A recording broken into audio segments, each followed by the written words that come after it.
Hello friends, welcome to my channel. দেশ এবং দেশের বাইরে থেকে যারা আজকে আমার ভিডিওটি কন্টিনিউ করছেন প্রত্যেককে আমার চ্যানেলে স্বাগতম। তো ফ্রেন্ডস, আজকের ভিডিওর আলোচনা জানুয়ারি মাসে আম গাছের পরিচর্যা, অর্থাৎ আপনারা এর আগে নভেম্বর ডিসেম্বর বিভিন্ন মাসের পরিচর্যা আমার এই চ্যানেলে দেখেছেন।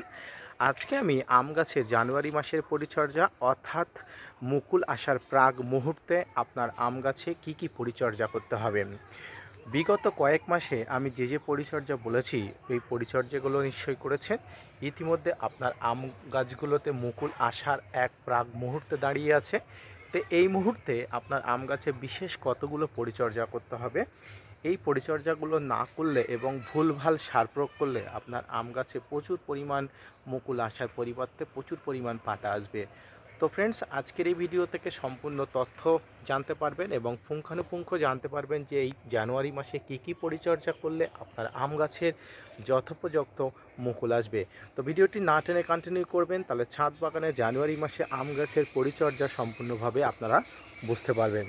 তো ফ্রেন্ডস, এই সময় মূলত কি করবেন এইটা নিয়ে আপনারা কনফিউশন থাকেন এবং কি করবেন না এটা নিয়েও খুব চিন্তা ভাবনা করেন। তো ফ্রেন্ডস, জানুয়ারি মাসে গাছের মুকুল আসা শুরু কোনো গাছে হয়েছে, না হয় কোনো গাছে হবে। যেমন আমার এই গাছেতে অলরেডি মুকুল আসা শুরু হয়ে গেছে। তো ফ্রেন্ডস, এই সময় আপনাকে মনে রাখতে হবে একদম নাইট্রোজেন ঘটিত কোনো খাবার এই সময় আপনার গাছের আশেপাশে নিয়ে আসা যাবে না। অর্থাৎ আপনারা বিগত মাসে যেসব সার দিয়েছিলেন প্রত্যেকটি সারে হয়তো কম বেশি নাইট্রোজেন ঘটিত খাবার ছিল, কিন্তু এই জানুয়ারি মাসে উপস্থিত হয়ে এই মুহূর্তে আপনার গাছে কোনোভাবেই নাইট্রোজেন ঘটিত খাবার নিয়ে আসা যাবে না। এবং এই মুহূর্তে কোনো ধরনের নাইট্রোজেন ঘটিত তরল সারও একদম দেবেন না। এই সময় আম গাছের গুটি বাঁধতে শুরু করলে, অর্থাৎ সামান্য পরিমাণ গুটি আসা শুরু হলে আম গাছে সেই সময় খাবার দেওয়া শুরু করতে হবে। আপনার আম গাছে যে মুহূর্তে গুটি আসবে সেই মুহূর্তে আপনাকে অল্প অল্প পরিমাণ খাবার দেওয়া শুরু করতে হবে।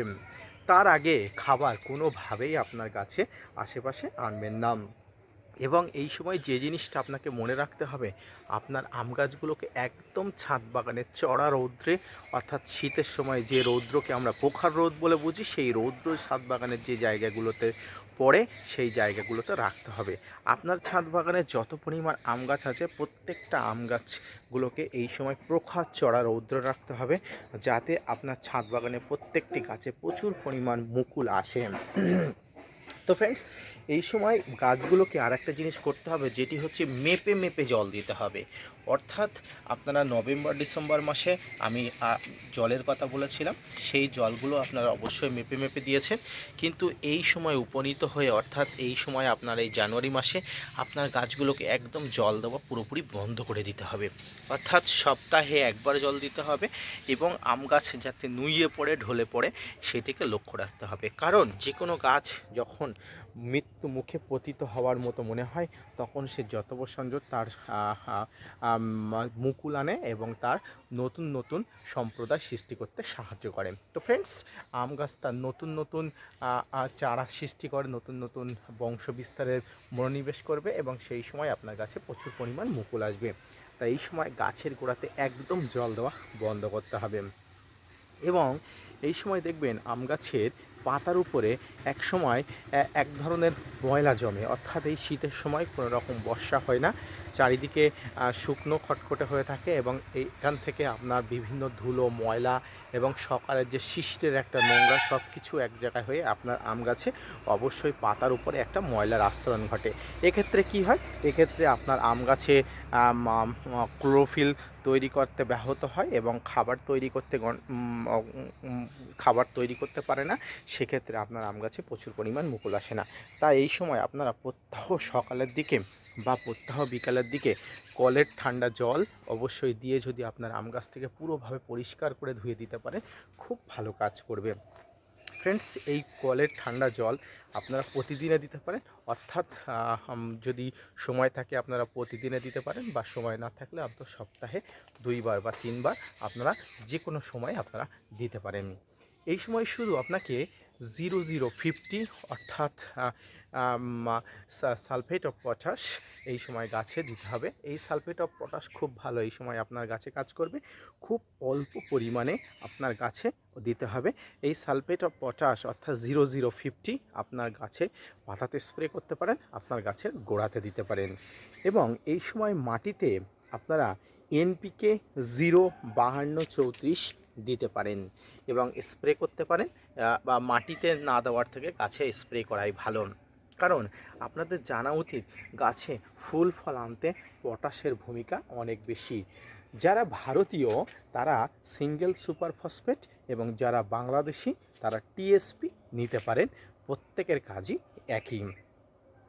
ফসফেট গাছে ফুল ফল আনতে সাহায্য করে, পাশাপাশি গাছের শিকড়কে মজবুত রাখতে প্রচণ্ড পরিমাণ সহায়তা করে।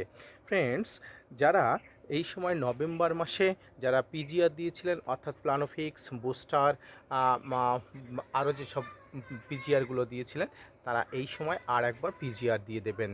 অর্থাৎ আর যারা সেই সময় পিজিআর দেননি, এই গত জানুয়ারি মাসের কয়েকদিন আগে পিজিআর দিয়েছিলেন তারা এই মুহূর্তে আর পিজিআর দেবেন না। অর্থাৎ যারা নভেম্বরেতে পিজিআর দিয়েছিলেন তারা এই মুহূর্তে আর কয়েকদিন পরে পিজিআর দেবেন, আর যারা এই মুহূর্তে পিজিআর গত কয়েকদিন আগে দিয়েছিলেন তারা আর পিজিআর দেওয়ার দরকার নেই।